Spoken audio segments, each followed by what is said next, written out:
Greetings and salutations, everyone. My name is Andrew Kirchhoff, and welcome to my YouTube channel. Today, we're talking about my Week 14 quarterback rankings for the 2020 fantasy football season. Of course, on today's episode, we're talking about all things related to the quarterback position, beginning with matchups at the position. We're talking about which defenses are giving up the most points to opposing quarterbacks thus far this season on average in a 4-point per passing touchdown format. After that, of course, we'll talk about my top 16 quarterback rankings if you are trying to stay up to date on my latest rankings, because again, rankings are always subject to change based on different circumstances, injuries, and all the things that progress through the week. You can either check out my Patreon down in the description or stop by Sunday mornings, 8 a.m. to 10 a.m. Pacific Standard Time, kickoff with Kirchhoff. We'll be talking about all things related to the quarterback position. We'll have updated rankings for quarterbacks, running backs, wide receivers, tight end, answering your guys' questions before kickoff, getting you ready for the first round of the fantasy football playoffs. Again, I really do appreciate you guys coming by, watching this video today. If you have not yet already, subscribe to the channel. We are on our way to 36,000 subscribers. That is our current goal, trying to get that before the season's end. Again, if you guys could also support the channel by clicking the like button down below and also commenting down below, that would be fantastic. Outside of that, of course, down in the description, we have timestamps for those of you looking for a specific quarterback to listen in on, or you can go ahead and check out the Discord server there, free of charge. There's nothing, no ifs, ands, or buts. Hop in there, talk fantasy. There's a lot of different things that I've added over the last couple of weeks that hopefully will help in, make the experience more enjoyable going forward. Okay, we've covered that. Let's get into our Week 14 quarterback stuff. If you haven't checked out the tight end video, go to check that out. Again, I know there's a lot of injuries in terms of wide receivers, running backs that are taking place, and we're uncertain of what they're going to end up doing this week. But as of right now, until Friday comes along and we see the full practice report and see how they've progressed, I'm not 100% ready to make any, objective, sayings and stamp a player that is going to be out and say you should potentially pivot away from this guy or worry about this guy. We'll just see how it works Friday, and we'll kind of determine it there. Either way, I think we'll be good to go this week. I know there's a lot of injuries, but you guys should be able to survive. All right, so let's get into some matchups at the quarterback position, beginning with the teams that are giving up the most points to opposing quarterbacks. Of course, the Atlanta Falcons every single week have given up a ton of points. The Seattle Seahawks, the New York Jets, the Jacksonville Jaguars. These are fantastic matchups. Specifically, we have Justin Herbert, who's coming off his worst week of his season, playing against the Atlanta Falcons. Great. He gets to bounce back and have the best matchup of the week. We have Russell Wilson, who in my opinion had his worst game of the season once again this last week. And now he gets to play against the New York Jets. Took on the New York Giants. Now he gets to play against the Jets and revitalize himself and redeem himself. Ryan Tannehill has another great matchup against Jacksonville this week. Of course, that should be a nicer, matchup because, again, if in fact the Jacksonville Jaguars can push them a little bit, score a couple times here and there, it will force more opportunities for Tannehill to score himself. We also have the Los Angeles Chargers, who have given up a ton of points and a ton of touchdowns to opposing quarterbacks this season. We'll talk about that to an extent a little bit later in the video. But Matt Ryan could potentially redeem himself this week. We have Ben Roethlisberger versus the Bills. We have Lamar Jackson versus the Cleveland Browns. We have Phillip Rivers playing against the Raiders. And we have Cincinnati Bengals and the Dallas Cowboys playing against each other. Either way, I think some of those matchups, I'm ready for, Andy Dalton. I know their defense gives up a lot of points, but maybe that goes ahead and works towards his potential upside. If the Cincinnati Bengals can score on him, maybe he'll come out, continue to put up touchdowns against his rival team, find himself some success there. But either way, those are some of the more advantageous matchups going into the week. I wanted to go ahead and cover, again, the tougher matchups. We have the Los Angeles Rams really locking up quarterbacks. Good luck if you are playing Cam Newton tonight. I am not 100% going to be investing in that one. That is a sketchier matchup, to say the very least. The Pittsburgh Steelers giving up the second fewest points to opposing quarterbacks. Even though that is the case, I still have a lot of confidence in Josh Allen. He has proven to me just this past week that he is ready to get back on track and lead his team into the playoffs as potentially the winner of his division. If you can go ahead and win the AFC East for the first time in 10 years plus, my goodness, that is going to be an exciting thing to see. But either way, these are some of the tougher matchups. Again, there's a lot of quarterbacks that I don't want to touch. Jalen Hurts, that's sketchy. Derek Carr versus Indianapolis, that's sketchy as well. Kyler Murray hasn't been playing well, but he did have 3 touchdowns this last week. Plays against the New York Giants. If the New York Giants defense shows up that played against Russell Wilson, could be a little bit of a problem. The Patriots are going to lock down Goff. That is just, what happens. I'm not worried about Mahomes against the Dolphins. And then, of course, Matthew Stafford versus the Packers could be a lot of garbage time there. We'll see how it kind of persists and how it ends up happening. But either way, just wanted to give you guys some perspective as to some of the matchups going into this week. Now we can cover our top 16 quarterbacks for Week 14 of the 2020 fantasy football season. We're going to go through this quickly because, again, a lot of you only have one quarterback on roster and you're starting a stud and you don't have to worry about it. We'll begin with the quarterback that has just been playing out of his mind as of late. It is Aaron Rodgers, the gunslinger himself, coming off of a week of 295 passing yards and 3 passing touchdowns against the Philadelphia Eagles, has his privilege of taking on the Detroit Lions once again. I mean, again, I don't think the Detroit Lions can stop anybody. That is pretty apparent. I mean, the Bears were able to score 30 points on them. Deshaun Watson on Thursday, Thanksgiving Day, had himself 318 passing yards and 4 touchdowns against that defense. I think Aaron Rodgers has been on such a hot streak that no one can really stop him. He's had 7 consecutive games of 3+ touchdowns. You can't ask for much. Aaron Rodgers has been unstoppable. He's got a great team surrounding him. He's got a great matchup once again against the division rival. I think that defense is going to have a hard time stopping him. Therefore, Aaron Rodgers is my number 1 this week. We move on to Russell Wilson as our number 2 quarterback. Even though Russell Wilson this past week against the New York Giants wasn't able to put up a great performance, in terms of fantasy, it was okay because he still got himself 45 rushing yards, accompanied by 263 passing yards and a passing touchdown. So he kind of saves his week to an extent. But what we've seen from earlier this season with Russell Wilson leads me to believe that we'll get a little bit more of that this week against the New York Jets because everyone succeeds in the passing game against the New York Jets. We're talking about a defense that just fired their defensive coordinator. Greg Williams is out. And just in the last couple weeks, Justin Herbert, 366 passing yards, 3 touchdowns against them. Ryan Fitzpatrick, 257 and 2. We had Derek Carr last week having almost a 50% passing completion percentage, and he still had 381 passing yards and 4 touchdowns. So again, Russell Wilson should be a great play against the New York Jets. My goodness, it should be a great play. We have Patrick Mahomes as our number 3. Even though Patrick Mahomes is one of the better quarterbacks in the National Football League, I do respect the fact that Miami's got a great secondary. Byron Jones and Xavier Howard have played well all season long. If they still had Minkah Fitzpatrick, my goodness, that defense would be just destroying teams. But either way, Patrick Mahomes, coming off of a week in which he beat the Denver Broncos, was a lot closer of a matchup than we wanted. Still had over 300 passing yards and a passing touchdown, accompanied by a couple yards on the ground with his legs. The question remains, what can we potentially anticipate against the Miami Dolphins? The Miami Dolphins have only given up, I think 3+ touchdowns twice this season. That was to Kyler Murray and Josh Allen. Well, he's in pretty good company. I think Patrick Mahomes could join that list of those 2 quarterbacks. Again, they are all around this top 12 conversation every single week, and they are the better quarterbacks in terms of fantasy. So I still think that Patrick Mahomes with Tyreek Hill, I'm telling you, he could have had 2 touchdowns last week and increased Patrick Mahomes' performance to a 3 touchdown game and made that game a lot more of a beatdown than it may have appeared. But as of right now, I'm 100% confident with Patrick Mahomes and the receiving options he has with Tyreek Hill and Travis Kelce that he'll get the job done against Miami this week. Moving on, we have Ryan Tannehill as our number 4 option. Ryan Tannehill is coming off of a great week, mainly because the Cleveland Browns blew them out. If the Cleveland Browns don't put up 40 points as quickly as they did, perhaps we don't see Ryan Tannehill throw for 389 passing yards and 3 passing touchdowns. Maybe that's not an opportunity that we see. But regardless, he plays against the Jacksonville Jaguars. A couple things that I wanted to mention. The Jacksonville Jaguars have given up 2 touchdowns minimum in each of the last 6 games to opposing quarterbacks. Just a couple of the recent performances. Christian Kirk. We had Kirk Cousins with 305 passing yards and 3 passing touchdowns. Baker Mayfield, 285 and 2. Aaron Rodgers, 325 and 3. So again, there are a lot of great quarterback performances against the Jacksonville Jaguars, and I think Ryan Tannehill will once again be another one of those. We move on to Justin Herbert as a number 5. I'm not punishing Justin Herbert for putting him at number 5. I just think that the other options are better.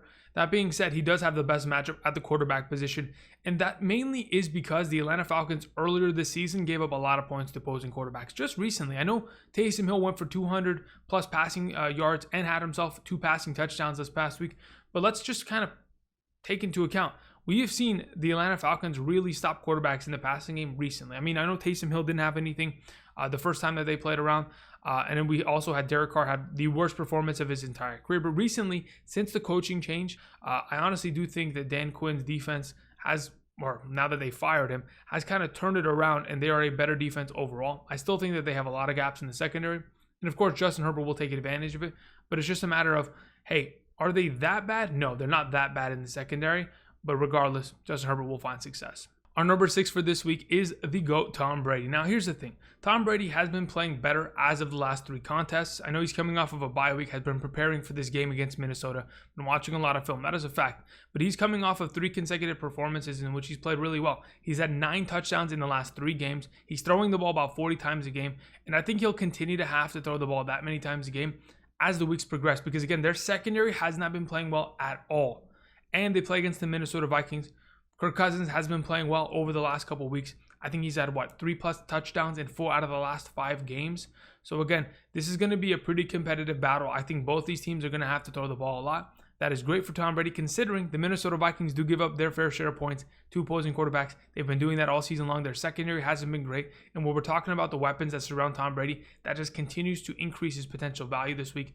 Regardless, I think Tom Brady could easily score 3 touchdowns, even more if it potentially gets to that point. But as of right now, I have a lot of confidence in him going into this week. We have Lamar Jackson as our number 7. Again, Lamar Jackson has played well against the Cleveland Browns for the last 2 years. I talked about it in my tight end video in relation to Mark Andrews. In the last 3 contests that Lamar Jackson has played against the Cleveland Browns, he has thrown a minimum of 3 passing touchdowns in each of those contests, along with the fact that he's ran for 238 yards against them combined in those 3 contests. He's coming off of a week in which he only had 107 passing yards. No big deal, but he did have 2 passing touchdowns, 94 rushing yards, and a rushing touchdown. A big run down the middle for 37 yards and a touchdown. As of right now, yeah, I mean, he should be perfectly fine. The best game that the Ravens played all season long was week 1. Since then, they have been on the downward slide. And to be honest, even though that may be because, over time, they've had the injuries, they've had a couple of things that, at least have gone in the wrong direction in terms of their defense and their offense really stagnating. But that being said, maybe they have the secret to beating the Cleveland Browns. Maybe they've gone ahead and perfected how to beat a division rival, and they'll once again do it this week. I think that's going to be the case. I think with Mark Andrews coming back, that continues to increase Lamar Jackson's value, and the way that this offense has been humming recently, I think Lamar is in a good spot to potentially succeed this week. We have Josh Allen as our number 8, and I understand he plays against the Pittsburgh Steelers, but if you go back to last season, Josh Allen did take on the Pittsburgh Steelers defense late in the year, in fact, and against the Pittsburgh Steelers had himself 2 touchdowns, only 139 passing yards, and 28 rushing yards. That is a decent performance. I'll take that. I mean, to be honest, it's not the greatest thing, but we're talking about 2019 Josh Allen. I mean, we're talking about a guy that every single week, 100 passing yards, 50% passing completion percentage, didn't look good. I mean, prior to this year, Josh Allen did not have a single game of 300+ passing yards. This season alone, he has 6 games in which he surpassed 300+ passing yards, even a couple in which he's passed 400 passing yards. So again, he's a different animal this year. His offense has improved. The fact that Stephon Diggs is there to help him be the number 1 receiver of that offense, I mean, it continues to add value to Josh Allen. There's a reason why he's coming off of a game of 375 passing yards and 4 passing touchdowns against the 49ers defense, which again is a better defense than a lot of people give them credit for. So again, I think Josh Allen is ready for the task at hand, and he should be able, because again, the rushing has been cut. The Washington football team showed that the Pittsburgh Steelers are not an unbeatable team. I think Josh Allen should be able to play well this week. Deshaun Watson is our number 9. Now, again, Deshaun Watson did not have a passing touchdown last week against the Indianapolis Colts. He did have 341 passing yards, 38 rushing yards, and a touchdown, which saved his week. Of course, you're getting a 9.8 point flux from just running the ball. That is going to be the biggest difference maker. But that being said, the Chicago Bears this week for Deshaun Watson, though many people see it as a tough matchup, if you go and look at the matchups that we talked about earlier, they don't give up a lot of points to opposing quarterbacks. But recently, they've given up all the points to opposing quarterbacks. In the last 6 games, the Chicago Bears defense has given up 2+ touchdowns to each quarterback each of the last 6 weeks. So again, they've given up points. Some of the matchups. I mean, of course, we talked about Matthew Stafford, 402 passing yards, 3 passing touchdowns last week. The week before that, Aaron Rodgers, 211 passing yards, 4 touchdowns. The week before that, Kirk Cousins, 292 and 2 touchdowns. So again, I do think that the Chicago Bears defense has been struggling as of late, and they're going to continue to struggle. They're on a downward slide. And I think Deshaun Watson should be able to take advantage of that this week. We have Kyler Murray as our number 10 man. He has fallen mainly because, again, he is not running the ball. He is not getting rushing touchdowns. There were consecutive weeks in which he was getting upwards of 60 rushing yards, and he was on pace to break, Lamar Jackson's rushing record, and he was scoring a bunch of rushing touchdowns. I mean, it is kind of falling apart for him. Even though he's coming off of a game in which he had 3 passing touchdowns, they got blown out. They did not play well. And he only had 173 passing yards. The thing that I'm concerned about is, okay, sure, you can go ahead, you could play well in terms of fantasy purposes, get your 3 passing touchdowns, and you're good to go. But to be honest, the New York Giants, as of late, they haven't really been giving up a lot of points to opposing quarterbacks. In the last 4 games alone, the New York Giants have only given up 3 passing touchdowns to opposing quarterbacks. 3 touchdowns overall to opposing quarterbacks. So again, it's less than a touchdown per game in the last 4 contests to opposing quarterbacks. And it seems to me that Kyler Murray is going to be in a tougher position with Bradbury locking up Hopkins, Where does he go with the ball? Kenny Drake's taking a lot of touchdowns on the ground, and to be honest, their defense has not been playing well. So there is a possibility that it's going to be tough for Kyler Murray. I still anticipate he is going to be a playmaker and be able to score touchdowns, but not at the capacity in which he was doing earlier this season. We have Taysom Hill as our number 11. Taysom Hill played fantastic last week. 232 passing yards, 2 passing touchdowns. On top of it, 83 rushing yards. I mean, can you ask for much more? Not really. I think the fact that they play against the Philadelphia Eagles is a very advantageous matchup. We're talking about, of course, Aaron Rodgers going for 295 and 3 against them. They're different quarterbacks, but if Aaron Rodgers can torch them, and you can go ahead and this upcoming week, the Philadelphia Eagles are going to play a rookie quarterback. If Jalen Hurts, that experiment does not work, it's going to be hard for that Philadelphia Eagles defense to stay off the field.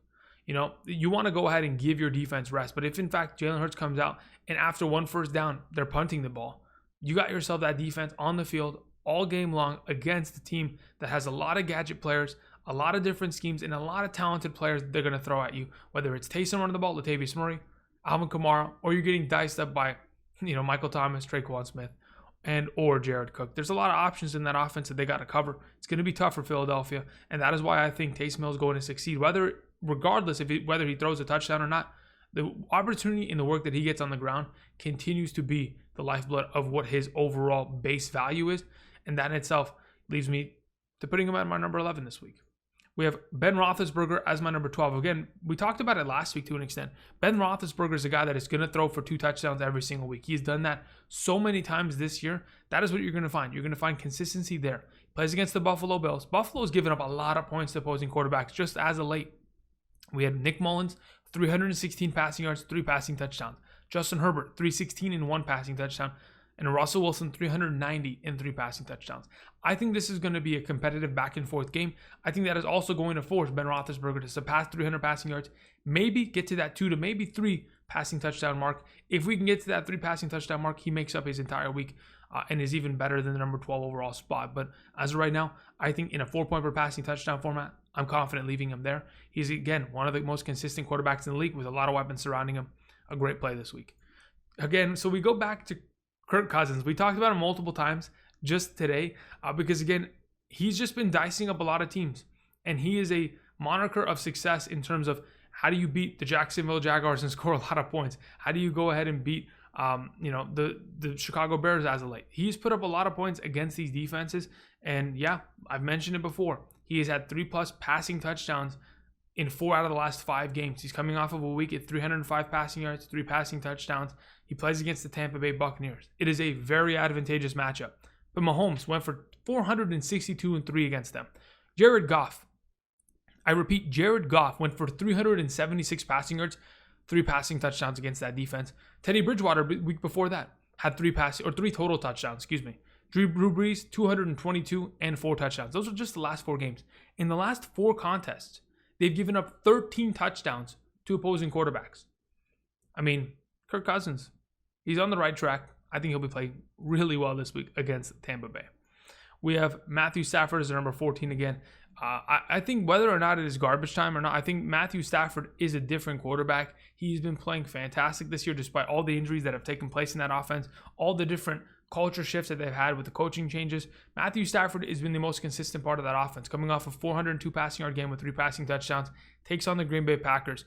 I think, in fact, if they get blown out, there's going to be a chance for him to come back late in that game. Trubisky had himself 242 passing yards, 3 passing touchdowns a couple weeks ago because of garbage time, and I'm fine with that. And I think there's a very good chance in which Matthew Stafford could accompany himself with a great performance there. Or he could be like Phillip Rivers, compete all game long, put up 288 passing yards, 3 passing touchdowns like Rivers did a couple weeks back, and be a guy that could just consistently play through it and put up a great performance. I think that's going to be the case. Hopefully Galladay returns this week. Swift probably also will return, which is a couple extra receptions out of the backfield to get him more opportunity there. We have Phillip Rivers, who we were just mentioning, playing as a number 15 overall quarterback for this week. I'm getting a little mixed up. Recording multiple videos in a day gets me a little bit flustered. But as of right now, Phillip Rivers, 285 and 2 this past week against the Houston Texans, take on the Las Vegas Raiders. The Las Vegas Raiders might be the worst defense in the league. I mean, they've slowly become that. I mean, just the fact that they gave up 3 touchdowns to Sam Darnold speaks volumes. Also, the week before that, Matt Ryan, in a blowout game, still had himself 2 touchdowns, 185 yards. Mahomes, 348 and 2 touchdowns against them just recently. So again, they're giving up touchdowns to quarterbacks. They really can't stop anybody. Phillip Rivers has continued to be more and more successful as of late, as they've kind of left the running game behind and are throwing the ball more and more as the weeks have progressed. It's great to see, and I think Phillip Rivers got himself great value as a streaming option this week. The last option I wanted to mention as our top 16 quarterbacks pertain this week, it is Matt Ryan playing against the Los Angeles Chargers. Now, this season, the Los Angeles Chargers have given up at least one touchdown to every single opposing quarterback that they've played against. That being said, in the last 9 games, they have consistently given up 2 touchdowns to every single starting quarterback. So what are we going to see from Matt Ryan? Maybe 2 touchdowns. I mean, when we're talking about the quarterbacks of the Patriots this last week, I mean, Cam Newton came in, had himself a touchdown on the ground, through the air, and then they also brought in the backup quarterback, Jarrett Stidham, and he threw a touchdown. So again, it doesn't really matter. I still think that regardless of what you put in front of the Los Angeles Chargers, they're going to struggle. And I think Matt Ryan will be able to take advantage of that. Hopefully, Julio plays this week. Those are my top 16 quarterback rankings for week 14 of the 2020 fantasy football season. Make sure you click the subscribe button, click the like button down below. I really do appreciate you guys supporting the channel.